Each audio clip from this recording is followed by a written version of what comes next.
Mi yerno cambió la chapa de mi propia casa mientras yo estaba en el médico.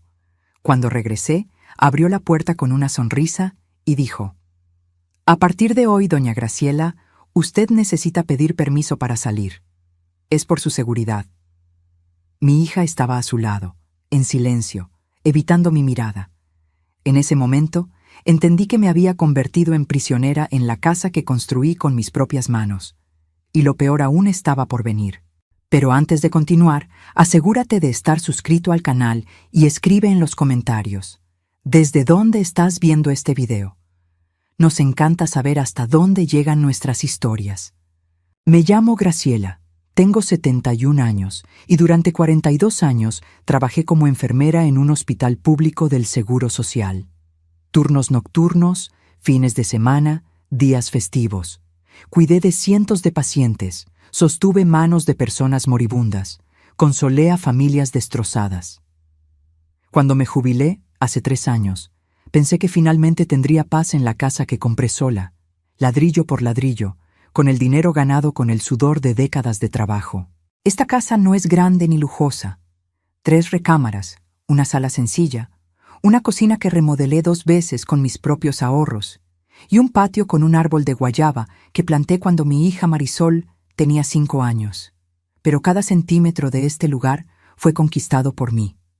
Viuda a los 32 años, crié a Marisol sola después de que mi esposo murió en un accidente de moto. Nunca pedí ayuda a nadie, nunca dependí de ningún hombre, nunca bajé la cabeza. Hasta hace 6 meses. Fue cuando Marisol y su esposo, Javier, vinieron a vivir conmigo. En ese momento, pareció natural, hasta cariñoso. Marisol acababa de perder su empleo en la boutique donde trabajaba. Javier ganaba poco como vendedor y la renta de su departamento se había vuelto imposible de pagar. «Mamá», me dijo esa tarde de domingo, tomándome la mano en la mesa de la cocina, «estamos en una situación difícil. ¿Crees que podríamos quedarnos aquí contigo unos meses? Solo hasta que nos recuperemos». Miré a mi hija, de 38 años, con los ojos cansados, y no pude decir que no. Ella era todo lo que yo tenía, mi única familia. Claro, mi hija, esta casa siempre ha sido tuya también. Ese fue mi error, el primero de muchos. Javier llegó 3 días después con un camión de mudanza. Trajeron muebles, cajas y objetos que empezaron a invadir mi sala. Él me saludó con un abrazo demasiado apretado y una sonrisa demasiado amplia. «Gracias, suegra. Usted nos está salvando la vida. Se lo vamos a pagar, ya verá». Al principio, realmente parecían agradecidos. Javier arregló la llave del fregadero que goteaba hacía meses, pintó la reja del frente, cambió un foco fundido en el pasillo. Marisol cocinaba, limpiaba y me abrazaba antes de dormir. «Eres la mejor mamá del mundo», me susurraba. Pero las cosas empezaron a cambiar de forma tan sutil que al principio ni me di cuenta. Fue como agua filtrándose despacio por una grieta en la pared. Solo lo notas cuando ya está todo inundado. Primero fueron los comentarios, pequeños, aparentemente inocentes. «Suegra, esa blusa no está muy vieja, parece que tiene como 10 años. Podríamos darle una renovada a su guardarropa». «Híjole, suegra, ¿todavía usa estas ollas tan pesadas? Son antiquísimas. Voy a comprar unas nuevas, de teflón, más ligeras para usted». «Este sofá está para la basura, mamá. Las visitas van a pensar que no te cuidamos». Cada comentario venía acompañado de una sonrisa, de un tono de voz preocupado, como si me estuvieran cuidando. Y yo, tonta, les creía. Porque eran mi hija y mi yerno. Porque vivían conmigo, haciéndome compañía, porque yo empezaba a sentirme demasiado vieja, demasiado cansada, demasiado sola para discutir. 2 meses después de que se mudaran, noté que mis amigos dejaron de venir. Doña Concha, mi amiga de hace 40 años que venía a tomar café todos los martes, dejó de aparecer. La llamé. «Concha, desapareciste. ¿Pasó algo?» Hubo una pausa extraña al otro lado de la línea. «Graciela, intenté ir a tu casa 3 veces en las últimas semanas. Tu yerno abrió la puerta y dijo que estabas dormida, que no podías recibir visitas, que estabas muy cansada». Sentí que se me revolvía el estómago. Yo no estaba dormida, Ni siquiera sabía que habías venido. Él dijo que andas muy confundida, olvidadiza. Dijo que es mejor no molestarte mucho. Colgué el teléfono con la mano temblando. Fui a la sala. Javier estaba en el sofá. Mi sofá que él decía que estaba para la basura, pero que yo me negué a cambiar, mirando su celular. Javier, Concha me dijo que vino y tú no la dejaste entrar. Él levantó la vista con una expresión demasiado tranquila. Ah, es verdad, suegra. Usted estaba tomando una siesta y pensé que era mejor no despertarla. Usted necesita descansar, ya sabe cómo es esto, los años pesan. Yo no estaba tomando ninguna siesta. Y Concha es mi amiga. Ella puede venir cuando quiera. Algo cambió en su rostro. La sonrisa permaneció, pero sus ojos se endurecieron. Claro, suegra. Disculpe, fue solo preocupación mía. La próxima vez le aviso. Pero no hubo próxima vez. Porque una semana después, cuando regresé del supermercado un jueves por la mañana, la cerradura de la puerta había sido cambiada. Mi llave no entraba. Intenté de nuevo. Nada. Toqué el timbre con el corazón acelerado. Javier abrió, sonriendo. «Epa, doña Graciela, ¿olvidó la llave nueva?» «¿Llave nueva? ¿De qué estás hablando?» «Cambiamos las chapas ayer. Por seguridad, andan asaltando mucho en la colonia». No había asaltos. Vivíamos en una colonia tranquila desde hacía 28 años. ¿Y mi llave? Ah, solo Marisol y yo tenemos. Es más seguro así, suegra. Usted no tiene que preocuparse por esas cosas. Si necesita salir, solo avísenos y nosotros le abrimos. Me quedé parada ahí, con las bolsas del mandado en las manos, mirando a mi yerno en la puerta de mi propia casa, diciéndome que necesitaba pedir permiso para salir. Y fue en ese momento, parada en el umbral, que me di cuenta. Ya no era dueña de mi casa. Me había convertido en una prisionera. En los días siguientes intenté actuar como si nada hubiera cambiado. Cocinaba, limpiaba, veía la televisión. Pero algo dentro de mí se había roto. Cada vez que miraba la puerta principal, veía las cerraduras nuevas, brillantes, burlándose de mí. Llaves que yo no tenía. Marisol evitaba mi mirada. Cuando intenté hablar con ella sobre las cerraduras, dijo que había sido idea de Javier, que realmente era más seguro, que yo estaba exagerando. «Mamá, ¿no estás feliz de tener compañía? ¿De no estar más sola en esta casota?» Casota. Como si 3 recámaras sencillas fueran una mansión. Como si no hubiera vivido aquí sola y feliz durante años antes de que ellos aparecieran. Pero lo que me destruyó de verdad fue darme cuenta de que mi dinero estaba desapareciendo. Siempre fui organizada con mis finanzas. 42 años como enfermera me enseñaron a controlar cada centavo. Mi pensión era de 18,000 pesos al mes, buena para una persona sola. También tenía 350,000 pesos guardados en una cuenta de ahorro, los ahorros de toda una vida. Javier empezó a pedirme que firmara cheques. Para el súper, suegra, para la luz, para el gas. Yo firmaba. Al final, vivían conmigo. Era justo dividir los gastos. 2,500, 3,500, 5,000 pesos. Números que tenían sentido. Hasta que empecé a notar que mi cuenta siempre estaba en números rojos. Logré interceptar los estados de cuenta que llegaban por correo antes que Javier. Él había empezado a esconderlos, diciendo que él se encargaba de las facturas para que yo no me preocupara. 75,000 pesos en 2 meses. Me senté en la cama, mirando esos números, sintiendo que el mundo giraba. Supermercado, $14,000. No éramos solo 3 personas. ¿Cómo era posible gastar eso? Tienda de electrónicos, $18,000. ¿Qué electrónicos? Transferencia a la cuenta de Javier Augusto Silva, $25,000. Restaurantes, $9,000. Gasolinera, $7,500. Yo ni siquiera tenía coche. Fui a la sala con el estado de cuenta en la mano. Javier y Marisol estaban viendo la tele, una pantalla plana enorme, nueva, que había aparecido en la pared la semana pasada. Él dijo que la había comprado con su dinero, un regalo para alegrar la casa. «Javier, necesito hablar contigo». Él pausó lo que estaba viendo, se giró hacia mí con esa sonrisa. «Dígame, suegra». Le mostré el papel. Hay 75,000 pesos que salieron de mi cuenta en 2 meses. Yo no autoricé todo esto. La sonrisa no vaciló. Claro que autorizó, suegra. Usted firmó todos los cheques. ¿Anda olvidadiza?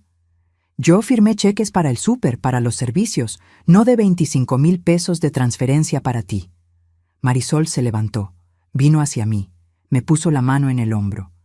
Su voz salió baja, condescendiente, como si hablara con una niña. Mamá, estás confundiendo las cosas otra vez. Javier está cuidando tus finanzas. Tú misma pediste ayuda porque te costaba trabajo recordar. Yo nunca pedí eso.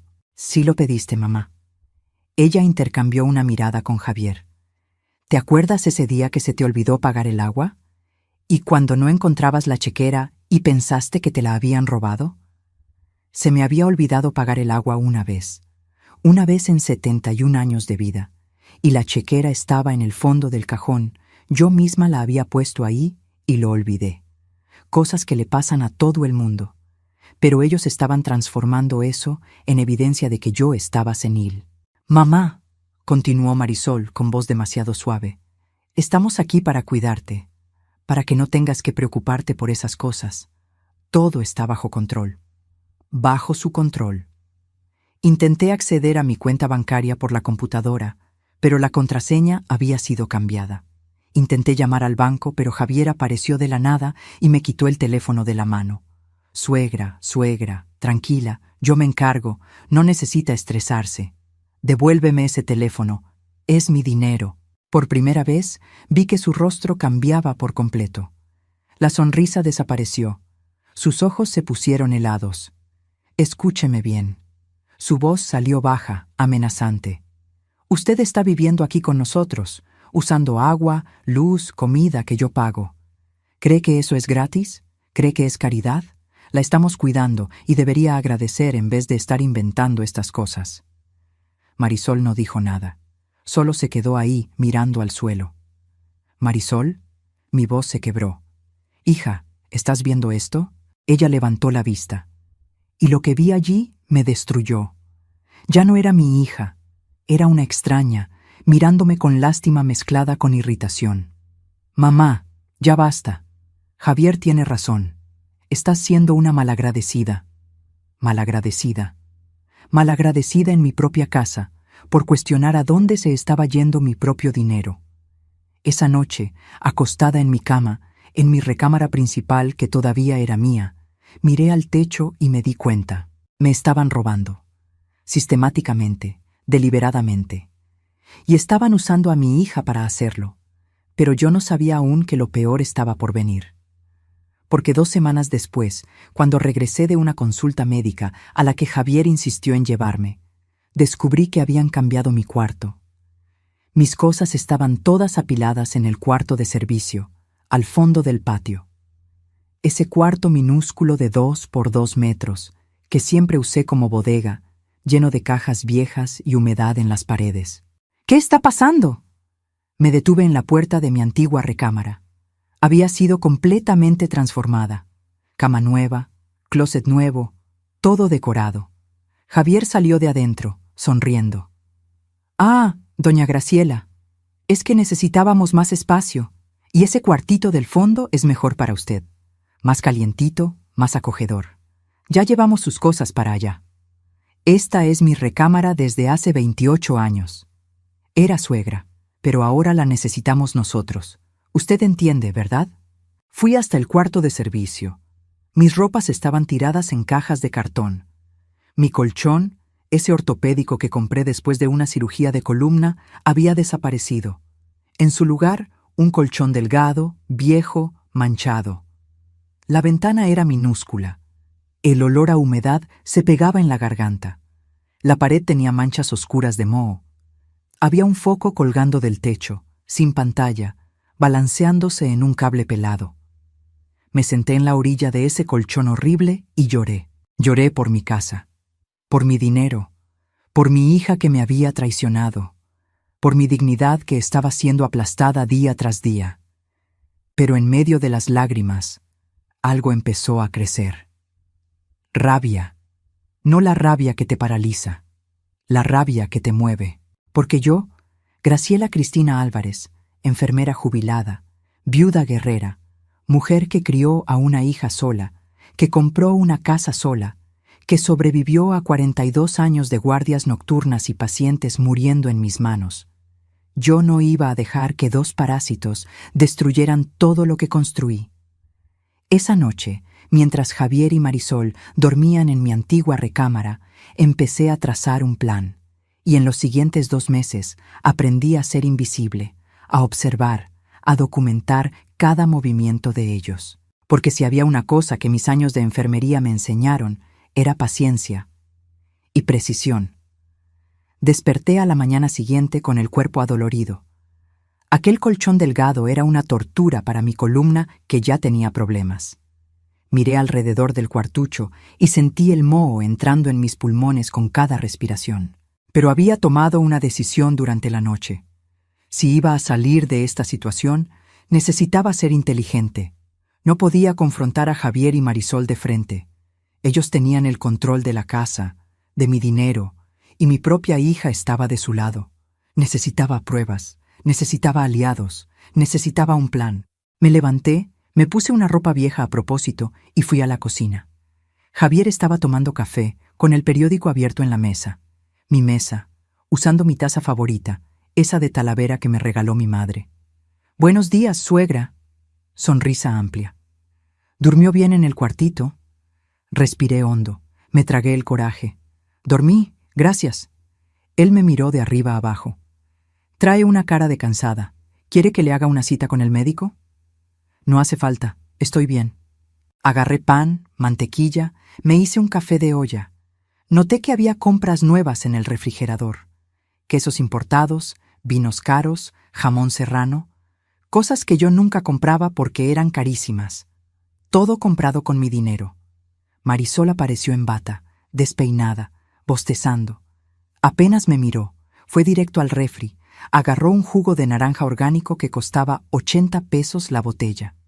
«Mamá, hoy voy a salir a ver a unas amigas. Tú quédate tranquila aquí». Como si yo necesitara permiso para estar tranquila en mi propia casa. Esperé a que terminaran el desayuno y salieran, Javier al trabajo, Marisol a donde sea que fuera. Entonces empecé. Primero, busqué documentos.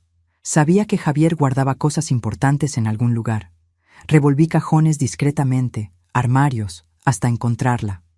Una carpeta negra dentro del closet de la recámara, mi recámara que ahora era de ellos. Adentro, estados de cuenta. Mis estados de cuenta.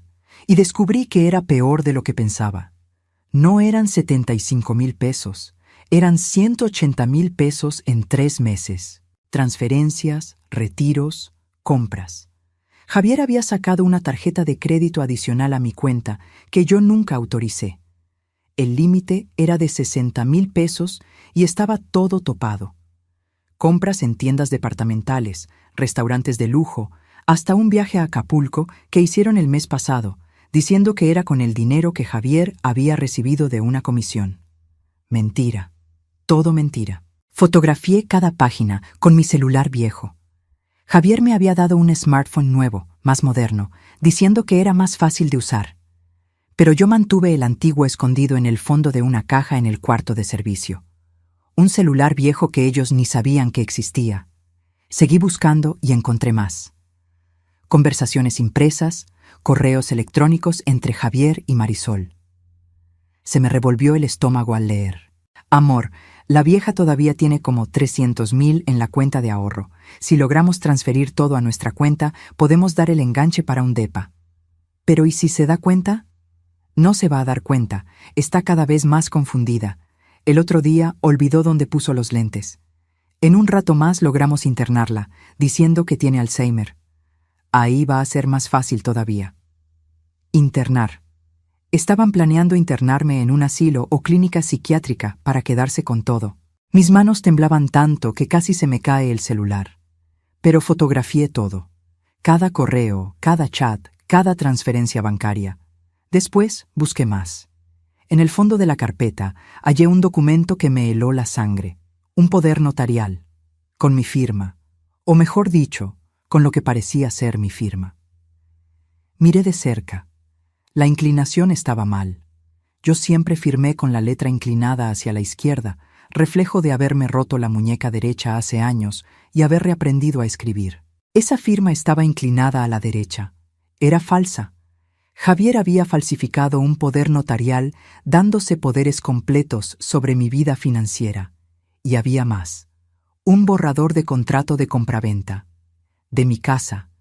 Él estaba planeando vender mi casa. Me senté en el suelo de su cuarto, rodeada por evidencias de mi propio exterminio financiero, y respiré hondo. No podía entrar en pánico. Necesitaba ser lista. Guardé todo de vuelta exactamente como estaba. Salí de la recámara. Fui al cuarto del fondo. Escondí el celular con todas las fotos dentro del forro roto del colchón. Entonces hice algo que no hacía en meses. Salí de casa. Simplemente salí. La puerta principal estaba cerrada con llave, claro, pero la puerta de la cocina que daba al patio, no. Pasé por el patio, abrí el portón trasero que rara vez usábamos, y salí a la calle. El sol me pegó en la cara y me di cuenta. Hacía más de un mes que no salía sola. Siempre tenía a Javier o a Marisol conmigo, diciendo que era peligroso para una mujer de mi edad andar sola. Caminé 4 cuadras hasta la casa de doña Concha. Toqué el timbre con el corazón a 1000. Ella abrió la puerta y se quedó boquiabierta. «Graciela, Dios mío, ¿dónde estabas? Llevo semanas tratando de hablar contigo. ¿Puedo pasar? Necesito mucho hablar contigo». Nos sentamos en su cocina. Tomé agua, respiré profundo y le conté todo. Cada detalle, las chapas cambiadas, el dinero desapareciendo, el cuarto de servicio, los correos, el poder falso, el plan de internarme. Concha se puso pálida. «Graciela, eso es abuso. Abuso financiero y maltrato al adulto mayor. Es un delito». «Lo sé, pero necesito ayuda. Mi propia hija está involucrada. Y si denuncio ahora, sin pruebas suficientes, van a decir que estoy confundida, que estoy inventando cosas». Ella pensó por un momento. «Mi sobrino es abogado, el licenciado Ramírez.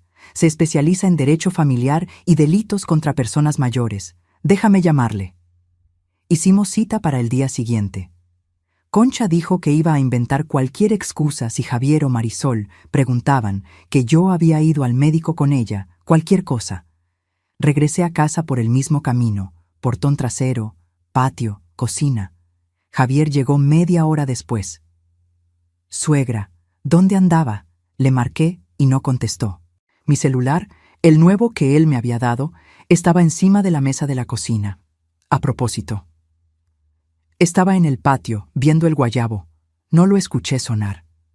Él me miró con desconfianza, pero no dijo nada.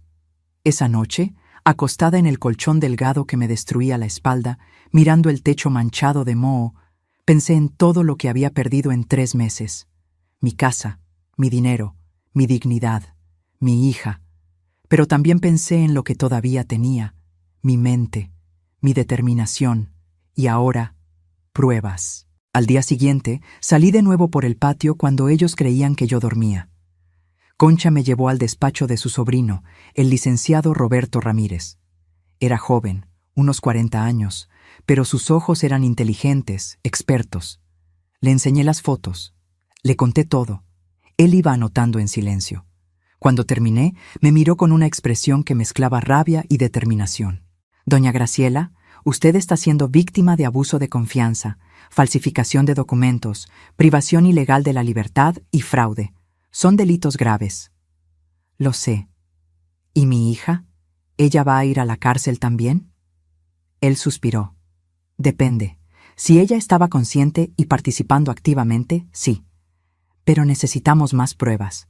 Necesito que siga documentando todo, cada conversación, cada gasto, cada movimiento de ellos». «¿Y cuánto tiempo va a tomar?». «Unas 2 semanas para juntar todo y meter las medidas cautelares». «¿Aguanta?». Lo miré. 71 años de vida me enseñaron a aguantar muchas cosas. Aguanto.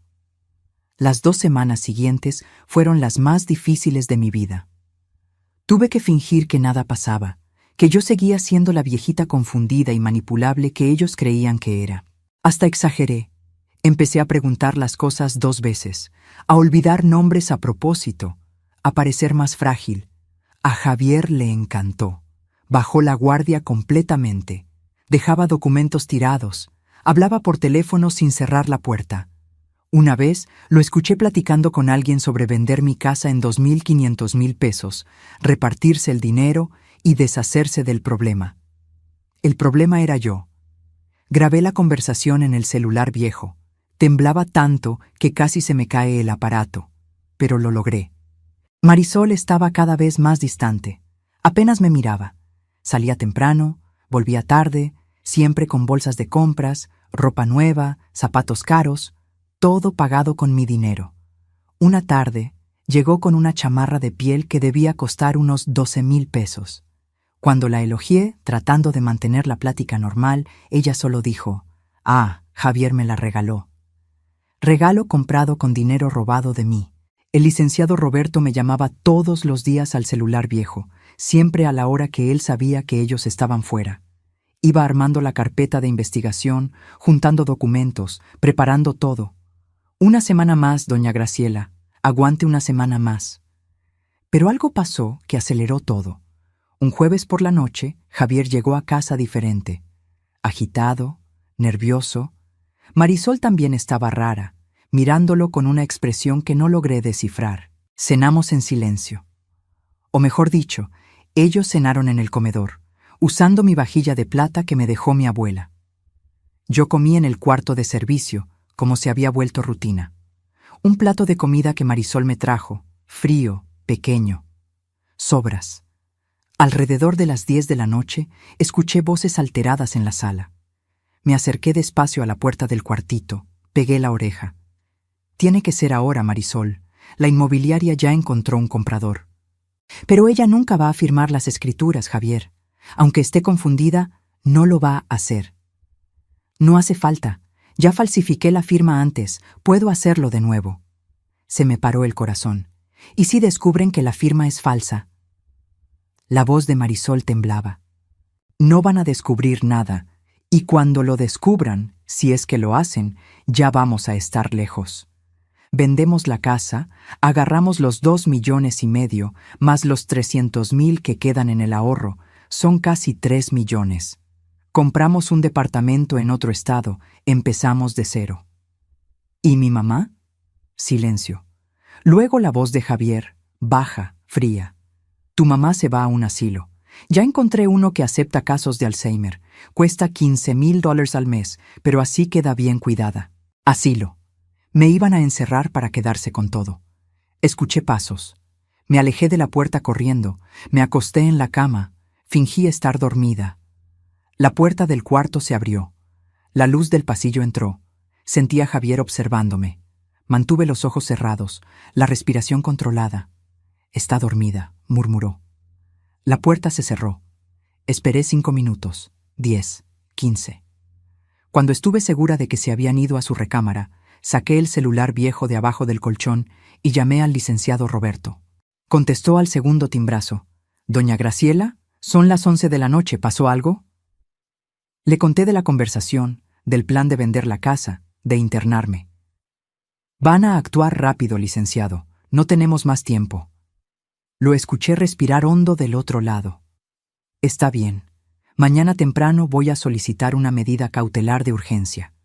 Voy a pedir el congelamiento de todas las cuentas, la suspensión de cualquier trámite con la casa y una orden de restricción para sacarlos de ahí». ¿Orden de restricción? Voy a sacarlos de su casa, doña Graciela, pero necesito que aguante 24 horas más. ¿Puede? Miré alrededor del cuartucho inmundo donde me habían aventado. Pensé en todo lo que había perdido, en todo lo que me habían robado. Puedo. Pero no necesité 24 horas, porque a las 2 de la mañana de esa misma noche, Javier golpeó la puerta del cuarto de servicio. Golpeó con fuerza, con violencia. «Doña Graciela, despierte, necesito hablar con usted ahora». Me levanté asustada. Abrí la puerta. Él tenía los ojos rojos, estaba borracho, con un papel en la mano. Las escrituras de la casa. «Firme aquí». Me estrujó el papel en la cara. «Firme ahora». «Javier, Son las 2 de la mañana. ¿De qué estás hablando? «¡No se haga la tonta, vieja!», gritó. Nunca lo había visto gritar así. «Usted sabe perfectamente de qué estoy hablando. Esta casa se va a vender y usted va a firmar esta chingadera ahora mismo». Marisol apareció detrás de él, en camisón, con los ojos desorbitados. «Javier, cálmate. Así no». «¡Cállate, Marisol!». Se giró hacia ella, luego hacia mí de nuevo. «¿Crees que no sé que estás tramando algo? ¿Crees que no me di cuenta de que te salías a escondidas por el patio? ¿Crees que soy idiota?». Se me heló la sangre, lo sabía. ¿Va a firmar o no? Dio un paso amenazante hacia mí. «No voy a firmar». Lo que pasó después fue rápido. Me empujó, choqué contra la pared. El dolor estalló en mi espalda, en mi cabeza. «¡Javier!», gritó Marisol. «¡Vas a firmar!», gruñó él, agarrándome del brazo con una fuerza brutal. «O te juro que te interno hoy mismo. Voy a decir que estás loca, violenta, que necesitas que te amarren». Lo miré a los ojos y lo vi. Era capaz. Era capaz de lastimarme, de encerrarme, de destruir completamente mi vida. Pero también vi algo más. Estaba desesperado, y la gente desesperada comete errores. «Está bien», dije con la voz temblando. «Firmo. Solo suéltame». Me soltó, empujó el papel y una pluma hacia mí. La tomé. Miré las escrituras. Miré a Marisol, que estaba llorando ahora, recargada en la pared. Y entonces hice algo que él no esperaba. Rompí el papel. Lo rompí en pedacitos, dejándolos caer al suelo entre nosotros. El silencio que cayó fue mortal. Javier se puso morado de coraje. Levantó la mano. Me iba a pegar, yo sabía que iba a hacerlo. Pero antes de que pudiera grité. Grité fuerte, con toda la fuerza de mis pulmones. «¡Auxilio! ¡Ayúdenme! ¡Me están agrediendo!». Y seguí gritando. Javier me miró, aterrorizado ahora. Los vecinos, las casas estaban pegadas. Alguien iba a oír. «¡Vieja loca!», escupió, y salió del cuarto, empujando a Marisol por delante. Escuché pasos rápidos, la puerta principal abriéndose, cerrándose. Se habían ido. Caí al suelo, temblando, adolorida, pero viva. Y entonces llamé al licenciado Roberto de nuevo. «Licenciado, lo necesito aquí. Ahora». Me agredió. Y estoy segura de que los vecinos oyeron todo. El licenciado Roberto llegó 40 minutos después, acompañado de una patrulla. Doña Marta, mi vecina del 23, también había llamado a la policía después de escuchar mis gritos. Me encontraron todavía en el suelo del cuartito, temblando, con un moretón morado formándose en el brazo donde Javier me había agarrado. «Doña Graciela». El licenciado Roberto se arrodilló a mi lado. «Vamos a llevarla al hospital para que el médico legista la revise. Es importante documentar las lesiones». Uno de los policías miró alrededor del cuarto, luego hacia la casa. Vio la diferencia. Vio dónde vivían ellos y dónde me habían metido a mí. «¿Usted vive aquí, señora?», preguntó, señalando el cuartucho. «Sí. Ellos me metieron aquí hace 2 meses». «¿Y de quién es la casa?». «Mía. La compré sola, la pagué sola. Todo está a mi nombre». El policía intercambió una mirada con su compañero. «¿Y dónde están esas personas ahora?». «Se fueron, después de que él me aventó contra la pared y trató de forzarme a firmar las escrituras para vender la casa. Me hicieron el certificado de lesiones en el Ministerio Público. Además del moretón en el brazo, tenía una contusión en la espalda donde pegué contra la pared, y mi presión estaba en 180/100. Peligrosa para alguien de mi edad. Regresamos a casa a las 6 de la mañana. Javier y Marisol no habían aparecido. Probablemente estaban en algún hotel, con miedo a la policía. El licenciado Roberto se sentó conmigo en la cocina, preparó té. «Ahora ya tenemos todo, doña Graciela. Lesiones, abuso de confianza, falsificación de documentos, privación ilegal de la libertad. Voy a meter todas las denuncias hoy mismo». «¿Y mi hija?», suspiró. «Es cómplice. Las conversaciones que usted fotografió lo demuestran. Ella sabía de todo, participó en todo, pero...». Hizo una pausa. Hay una diferencia entre ella y Javier. En los mensajes, ella siempre parece dudar. Él es el autor intelectual, el manipulador. Ella fue manipulada también de cierta forma. Eso no disculpa lo que me hizo. No, no lo disculpa, pero puede influir en la sentencia. Me quedé en silencio, pensando. Marisol, mi niña, la criatura que arrullé, que crié, que amé más que a mi propia vida. ¿Cómo llegamos a esto? Javier apareció al mediodía, solo. Intentó abrir la puerta principal, pero el licenciado Roberto había cambiado las chapas de nuevo. Ahora solo yo tenía llave. Tocó el timbre. Contesté por el interfón. Suegra, ¿podemos hablar? Por favor, estaba borracho ayer. No sabía lo que hacía. Ya hablé, Javier. Con la policía. Tienes una orden de restricción. No puedes acercarte a menos de 100 metros de esta casa. Silencio del otro lado. ¿Llamó a la policía? Vieja. Cuidado con lo que dice. El licenciado Roberto me quitó el interfón. Habla el abogado de la señora Graciela. Cualquier amenaza adicional será registrada. Tiene 48 horas para retirar sus pertenencias, en horario agendado, con acompañamiento policial. Otro silencio. ¿Y Marisol? Misma situación. Orden de restricción para ambos. Colgué el interfón. Me quedé ahí parada, mirando la puerta, sabiendo que del otro lado estaba el hombre que me había robado, me había agredido, planeado encerrarme en un asilo.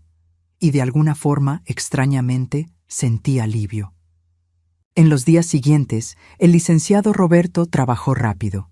Bloqueó todas las cuentas bancarias, impidió cualquier trámite con la casa ante el registro público, recuperó 120,000 pesos que aún estaban en una cuenta que Javier había abierto a mi nombre sin yo saber. El resto, casi 200,000 pesos, se lo habían gastado. Ropa, restaurantes, viajes, electrónicos, todo esfumado. Podemos demandar para que le paguen, explicó Roberto. Pero la verdad es que no tienen dinero. Javier gana comisiones bajas como vendedor. Va a tardar años en recuperar todo. No me importa el dinero, dije. Y era verdad. Quiero justicia. La audiencia fue 3 semanas después. Javier llegó con un abogado de oficio, claramente sin experiencia. Marisol vino aparte, con abogada propia. Cuando vi a mi hija, se me apachurró el corazón. Estaba flaca, pálida, con ojeras profundas. Nuestros ojos se encontraron un segundo. Ella empezó a llorar. La jueza era una mujer de unos 50 años, expresión seria, lentes de pasta gruesa. Entonces, empezó mirando el expediente. Tenemos aquí acusaciones de fraude, falsificación de documentos, violencia familiar y lesiones. ¿Es correcto, licenciado? Sí, su señoría. Y tenemos todas las pruebas. Estados de cuenta, grabaciones, correos, peritaje caligráfico de la firma falsa en el poder notarial, certificado médico de lesiones. La jueza miró a Javier. ¿Tiene algo que decir? Él abrió la boca. Empezó. Su señoría, fue todo un malentendido. Yo estaba ayudando a mi suegra con sus finanzas porque andaba confundida y... ¿Confundida? La jueza interrumpió. Me miró a mí. Doña Graciela, ¿usted se considera confundida? Levanté la cabeza, la miré directo a los ojos. No, su señoría. Trabajé 42 años como enfermera, cuidé a cientos de pacientes, compré mi casa sola, crié a mi hija sola. Nunca necesité tutor para nada. Lo que pasó fue un robo, simple y llano. La jueza sonrió levemente. Es lo que me pareció. Miró a Javier de nuevo. Usted falsificó un poder notarial. Transfirió casi 200,000 pesos sin autorización. Cambió las chapas de la casa, impidiendo a la propietaria entrar y salir libremente. Y agredió físicamente a una mujer de 71 años. Usted sabe que son delitos graves, ¿verdad? La cara se le puso blanca. Yo puedo devolver el dinero. ¿Con qué dinero? Según los autos, usted no tiene bienes, no tiene ahorros. Se giró hacia Marisol. ¿Y usted, Marisol? Hija única de la víctima. ¿Qué tiene que decir? Marisol lloró más fuerte. Yo no quería que las cosas llegaran a este punto. Yo amo a mi mamá. Le juro que la amo. Pero Javier decía que ella se estaba enfermando, que necesitaba cuidados, que la estábamos ayudando y robando, completó la jueza. ¿Usted sabía de las transferencias?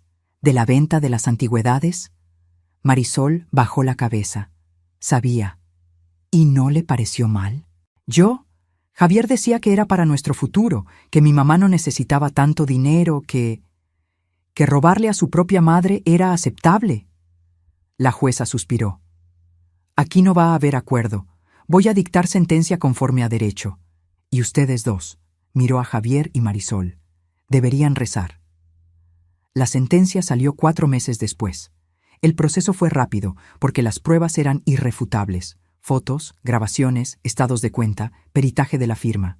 Javier fue condenado a 5 años y 2 meses de prisión. Fraude, falsificación, violencia familiar equiparada y lesiones. Tendría que restituir el dinero robado, más una indemnización por daños morales. Como no tenía dinero, le embargaron lo poco que tenía. Un coche viejo que todavía debía, sus cosas personales, apenas juntaron 30,000 pesos. Va a pasar años pagando esa deuda. Tal vez nunca termine. Marisol recibió una sentencia más leve. 2 años de libertad condicional, por complicidad, más la reparación del daño. La jueza consideró que había sido manipulada, pero también había sido cómplice. Usted eligió a su marido por encima de su madre, dijo la jueza en la sentencia. Eso moralmente tiene un peso enorme, y legalmente tiene consecuencias. Regresé a mi casa de verdad, sin invasores, sin parásitos. Remodelé el cuarto de servicio. No para vivir, nunca más. Lo convertí en un taller de costura. Volví a hacer ropa a la medida, no porque necesite el dinero, sino porque coser siempre fue mi terapia. Reconquisté mi recámara principal. Tiré a la basura todo lo que Javier y Marisol habían metido ahí. Muebles nuevos, decoración nueva, todo de ellos, todo vendido. Traje de vuelta mis muebles antiguos que estaban guardados en la bodega de la casa de Concha. Mi cama, donde dormí tantos años con mi esposo, regresó a su lugar. Mi ropero, mi tocador, mis cortinas bordadas. Volví a dormir en mi cuarto, en mi cama, entre mis cosas, y por primera vez en meses, dormí en paz. Doña Concha volvió a venir a tomar café todos los martes. Entré a un grupo de apoyo para adultos mayores víctimas de violencia familiar en el centro comunitario de la colonia. Cuento mi historia a otras personas que pasaron por lo mismo. Ayudo, oriento, muestro que es posible reaccionar. Una señora de 83 años me buscó el mes pasado. Estaba en la misma situación, su nieto viviendo con ella, robándole la pensión, vendiendo cosas de la casa. La llevé con el licenciado Roberto. Hoy ella está recuperando su vida también. Se volvió mi misión, ayudar a otros ancianos que están siendo abusados y no saben cómo defenderse. Marisol intentó llamarme algunas veces. No contesté, mandó cartas, no las abrí. Apareció en la puerta una vez, llorando, implorando perdón. La miré a través del vidrio de la puerta. Mi hija, la niña que cargué en brazos, que enseñé a leer, a escribir, que consolé cuando su papá murió, por quien trabajé dobles turnos para darle una vida mejor, y que me traicionó de la forma más cruel posible. Mamá, por favor, imploraba del otro lado de la puerta. Perdóname, estaba ciega, estaba mal, terminé con Javier, estoy yendo a terapia, quiero recuperar nuestra relación. Abrí la puerta, me quedé ahí, mirándola. Marisol, me metiste en un cuartucho inmundo. Viste cómo él cambiaba las chapas de mi casa. Sabías que me estaba robando mi dinero. Participaste en el plan de encerrarme en un asilo. Tú lo elegiste a él. Lo sé, mamá. Lo sé y me arrepiento todos los días. Pero eres mi mamá. ¿No puedes perdonarme? Respiré hondo. Un día tal vez, pero no hoy, no mañana, no sé cuándo. Destruiste la confianza que tardamos 38 años en construir. La confianza no se reconstruye de la noche a la mañana. ¿Cuánto tiempo necesitas? No sé, tal vez años, tal vez nunca. Pero necesito que entiendas una cosa, Marisol. El perdón no es una obligación, es una elección, y yo todavía no elijo perdonarte. Ella asintió, llorando, y se fue. Cierro la puerta, regreso a mi sala. Me siento en el sillón que me dejó mi madre, ese que Javier quería vender porque era viejo. Miro alrededor. Mi casa, mis cosas, mi vida, recuperada. No fue fácil. Hubo noches que lloré, que cuestioné, que sentí el dolor de la traición quemándome el pecho. Hubo momentos que pensé en rendirme, en solo aceptar la humillación y vivir los años que me quedan en silencio. Pero no lo hice. Porque la dignidad no es algo que te dan, es algo por lo que luchas para mantener. Y yo luché. Tengo 71 años. Estadísticamente, puedo vivir 15, 20 años más. Y esos años van a ser míos. Van a ser vividos en mi casa, con mis reglas, rodeada de mis recuerdos y de las personas que realmente me quieren, sin mentiras, sin manipulación, sin abuso. El licenciado Roberto todavía viene a comer conmigo todos los viernes. Se volvió tradición. Él trae el vino, yo hago mole o pasta. Platicamos de la vida, de casos que él está defendiendo, de otros ancianos que logramos ayudar. Usted salvó su propia vida, doña Graciela, me dijo en uno de esos viernes, y ahora está salvando la vida de otros. Eso es más que justicia, es propósito. Propósito. Me gusta esa palabra, porque durante años mi propósito fue criar a mi hija, después fue trabajar, cuidar pacientes, después fue solo existir, sobrevivir. Pero ahora mi propósito es mostrar que los viejos no somos víctimas fáciles, que tenemos derechos, voz, fuerza, que podemos, sí, defendernos y ganar. 6 meses después de la sentencia, pasó algo inesperado. Recibí una llamada de una periodista que estaba haciendo un reportaje sobre abuso financiero contra adultos mayores. Doña Graciela, el licenciado Roberto me pasó su contacto. Dijo que usted tiene una historia poderosa y que acepta compartirla para ayudar a otras personas. Dudé. Exponer mi vida, mi dolor, mi humillación públicamente, daba miedo. Pero pensé en las otras víctimas, en la gente que está pasando por lo que pasé y no sabe que puede reaccionar. Sí, dije, acepto contar mi historia. El reportaje salió en un periódico grande, primera plana de la sección de ciudad, mi foto, mi nombre, mi historia completa.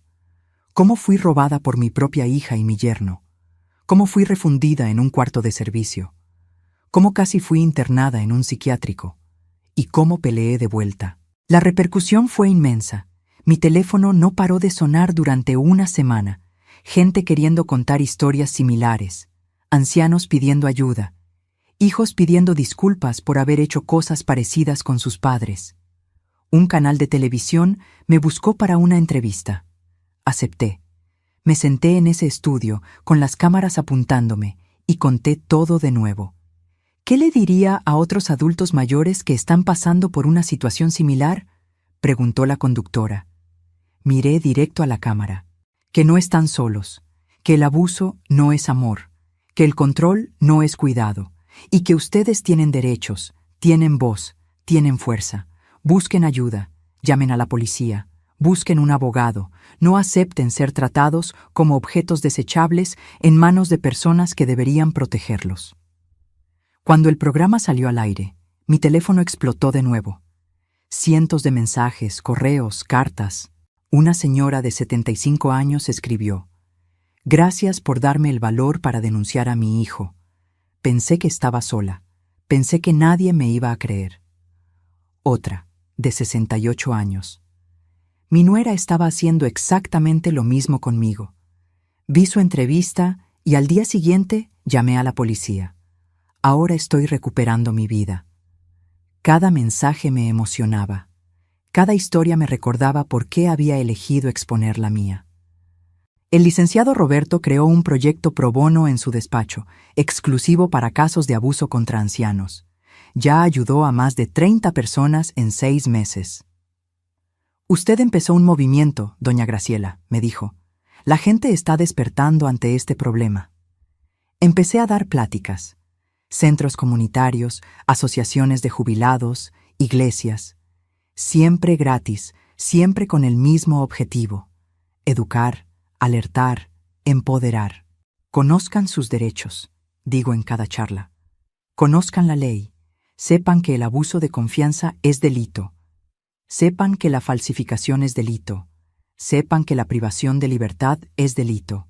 Y principalmente, sepan que ustedes merecen respeto.